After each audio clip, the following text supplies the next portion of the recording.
Frères et sœurs bien-aimés, que la paix et la grâce de notre Seigneur et Sauveur Jésus-Christ soient avec vous. Aujourd'hui nous allons vous présenter un autre message biblique basé sur le texte suivant, Luc chapitre 18 versets 1 à 8. Ce message est le lien manquant qui complète notre série sur la prière de la foi. Si vous n'avez pas encore entendu les messages précédents, le premier obstacle à la prière, le doute comment enlever les obstacles à la prière. Deuxième partie le quatrième et dernier obstacle à la prière, les motivations contraires à la volonté de Dieu. Le message d'aujourd'hui complète cette série. Sujet, la prière. Thème, la persévérance dans la prière.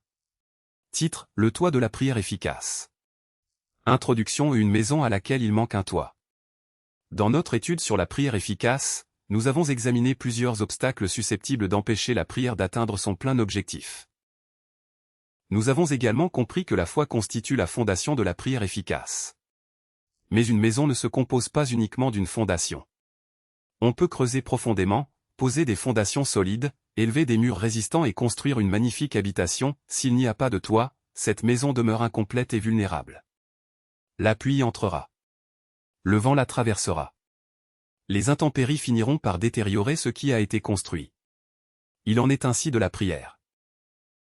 Si la foi est la fondation de la prière efficace, la persévérance en est le toit. Il ne suffit donc pas seulement de croire lorsque nous prions, il faut aussi apprendre à continuer de prier lorsque la réponse tarde. C'est précisément ici que beaucoup de croyants rencontrent une difficulté. Ils ont prié. Ils ont cru.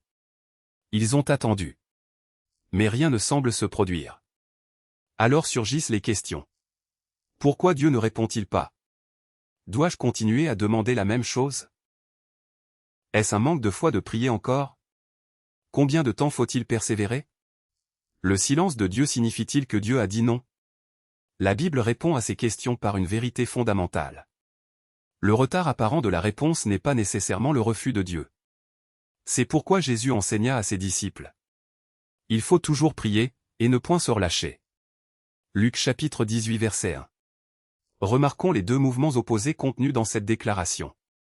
Toujours prier. Voilà l'action. Ne point se relâcher, voilà la persévérance. La persévérance dans la prière consiste donc à continuer à chercher Dieu lorsque les circonstances nous donnent des raisons d'abandonner. 1. La veuve persévérante, prier sans se décourager. Luc chapitre 18 verset 1 à 8. Jésus raconte l'histoire d'une veuve qui réclamait justice auprès d'un juge. Elle n'avait apparemment aucun pouvoir politique, aucune influence sociale et aucun moyen de contraindre le juge à agir. Elle ne possédait qu'une arme.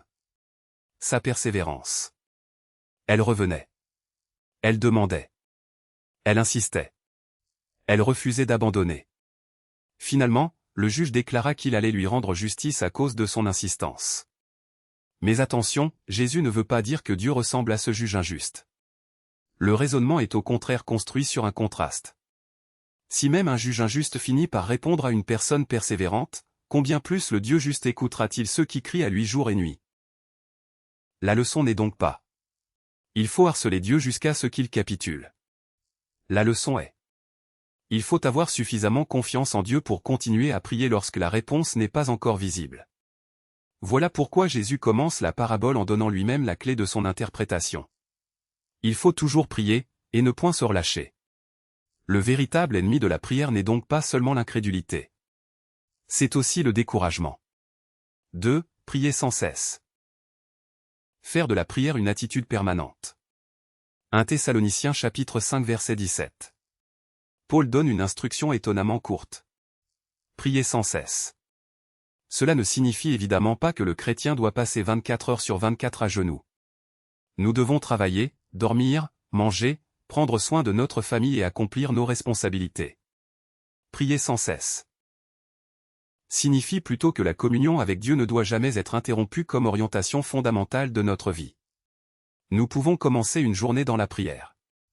Continuer cette journée dans la dépendance de Dieu. Revenir vers Dieu devant une difficulté. Le remercier lorsqu'une porte s'ouvre. L'invoquer lorsqu'une mauvaise nouvelle arrive. Chercher sa sagesse avant une décision. Ainsi, la prière cesse d'être uniquement un événement pour devenir un mode de vie. 3. Le prophète Élie. Persévérer jusqu'à l'apparition du premier nuage. Jacques chapitre 5 versets 17 et 18, 1 Roi chapitre 18 versets 41 à 45. Jacques nous rappelle quelque chose d'extraordinaire concernant Élie. Élie était un homme de la même nature que nous. Pourquoi cette précision? Parce que nous pourrions être tentés de penser. Élie était prophète. Sa prière fonctionnait parce qu'il était différent de nous. Jacques détruit cette excuse. Élie était humain. Il connaissait la fatigue. Il connaissait la peur. Il connaissait le découragement. Pourtant, il connaissait aussi la persévérance dans la prière. Après 3 années et demie de sécheresse, Élie monta au sommet du Carmel. Il se courba contre terre et pria. Puis il envoya son serviteur regarder vers la mer. Rien. Il pria encore. Le serviteur regarda encore. Rien. Encore. Rien. Mais Élie continua. Jusqu'à 7 fois. Et à la 7e fois, le serviteur annonça. Voici un petit nuage qui s'élève de la mer et qui est comme la paume de la main d'un homme. Pour quelqu'un d'autre, ce petit nuage aurait été insignifiant. Pour Élie, il annonçait déjà l'orage. La persévérance prit pendant que le ciel est encore bleu, parce que la foi sait que Dieu peut déjà préparer la pluie. 4. L'Église priait sans cesse la puissance de la persévérance collective. Actes chapitre 12 versets 1 à 17. Pierre était en prison. Hérode avait déjà fait mourir Jacques.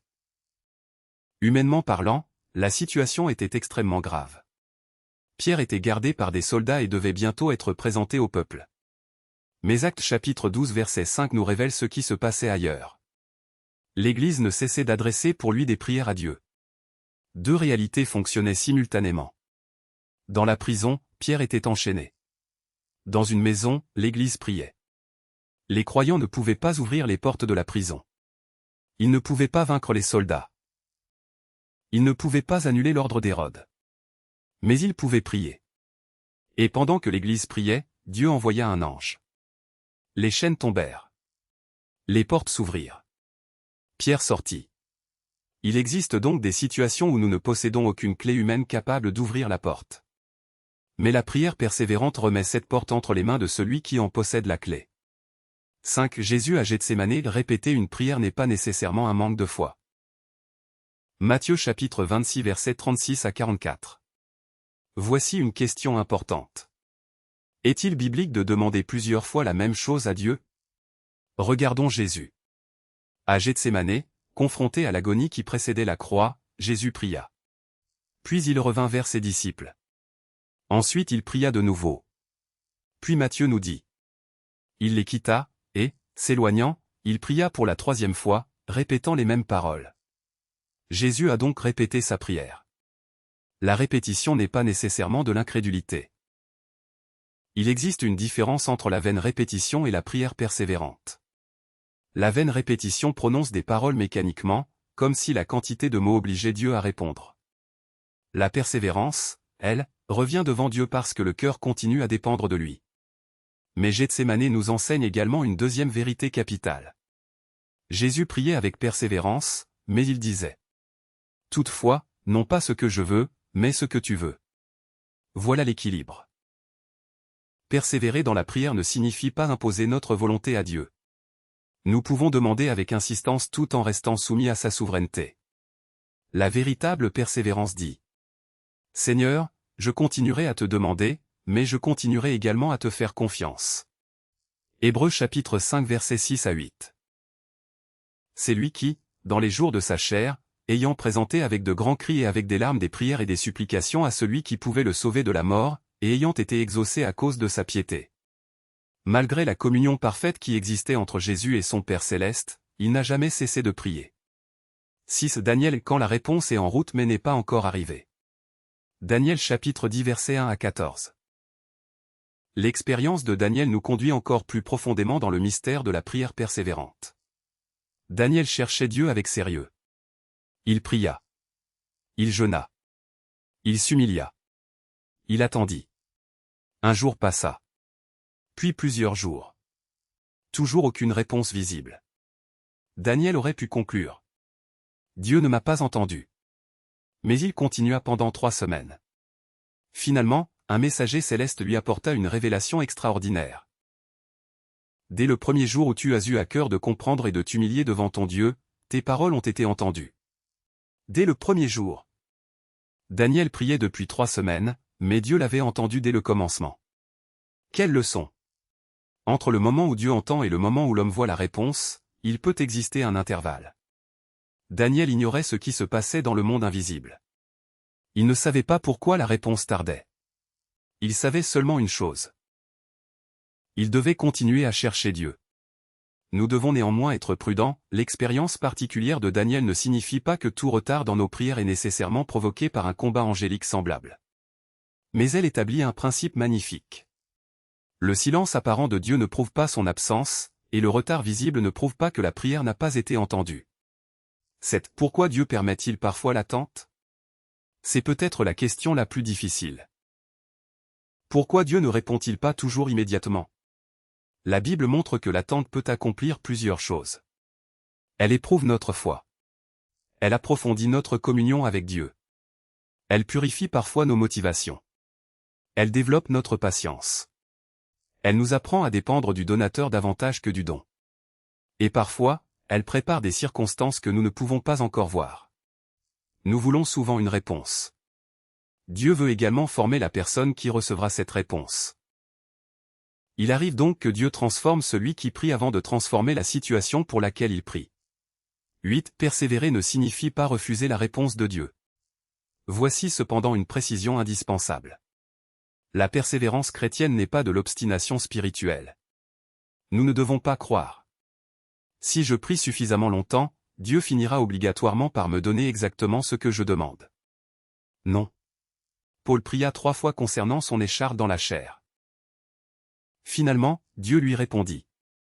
Ma grâce te suffit. 2 Corinthiens chapitre 12 versets 7 à 9. À ce moment-là, la persévérance ne consistait plus à réclamer la disparition de l'épreuve. Elle consistait à accepter la grâce de Dieu pour la traverser. Nous devons donc distinguer. Le silence de Dieu, je continue à prier. L'attente, je continue à prier. L'incertitude, je continue à prier. Mais lorsque Dieu révèle clairement sa volonté, je me soumets. La persévérance ne consiste pas à lutter contre Dieu. Elle consiste à continuer à marcher avec Dieu jusqu'à ce que sa volonté devienne claire.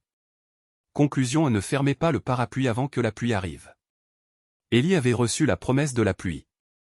Il pria une première fois. Rien. Une deuxième fois. Rien. Une troisième fois. Toujours rien. Imaginez qu'il se soit arrêté à la 6e fois. Le 7e regard n'aurait jamais été envoyé vers la mer. Combien de croyants abandonnent peut-être au 6e regard? Ils ont prié pendant des semaines. Pendant des mois. Parfois pendant des années. Et le ciel semble toujours vide. Mais aujourd'hui, la parole de Dieu nous rappelle. Il faut toujours prier, et ne point se relâcher. Peut-être priez-vous pour un enfant. Persévérez. Pour votre famille. Persévérez. Pour une porte que Dieu seul peut ouvrir. Persévérez. Pour une direction. Persévérez. Pour une restauration. Persévérez. Mais persévérez dans la foi, et non dans l'angoisse. Persévérez dans la soumission, et non dans l'obstination. Persévérez dans l'espérance, et non dans la manipulation de Dieu. Car la persévérance véritable ne dit pas « Dieu doit faire ce que je veux ». Elle dit « Je continuerai à chercher Dieu jusqu'à ce que sa volonté s'accomplisse ». La foi pose la fondation. La prière élève les murs. Et la persévérance pose le toit. Alors seulement l'édifice de la prière efficace est complet. Prière finale. Seigneur notre Dieu. Apprends-nous à toujours prier et à ne point nous relâcher. Lorsque la réponse tarde, garde-nous du découragement. Lorsque le ciel semble fermé, garde notre foi vivante. Lorsque nous ne comprenons pas ton silence, apprends-nous à faire confiance à ton cœur.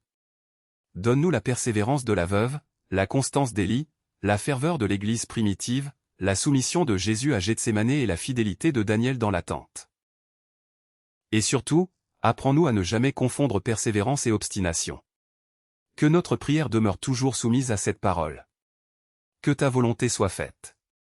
Au nom de Jésus-Christ. Amen. Et maintenant, que le Dieu de paix, qui a ramené d'entre les morts le grand pasteur des brebis, par le sang d'une alliance éternelle, notre Seigneur Jésus, vous rende capable de toute bonne œuvre pour l'accomplissement de sa volonté, et fasse en vous ce qui lui est agréable, par Jésus-Christ, auquel soit la gloire au siècle des siècles. Amen. Si ce message vous a béni, aimez cette vidéo. Abonnez-vous pour recevoir chaque semaine des messages bibliques.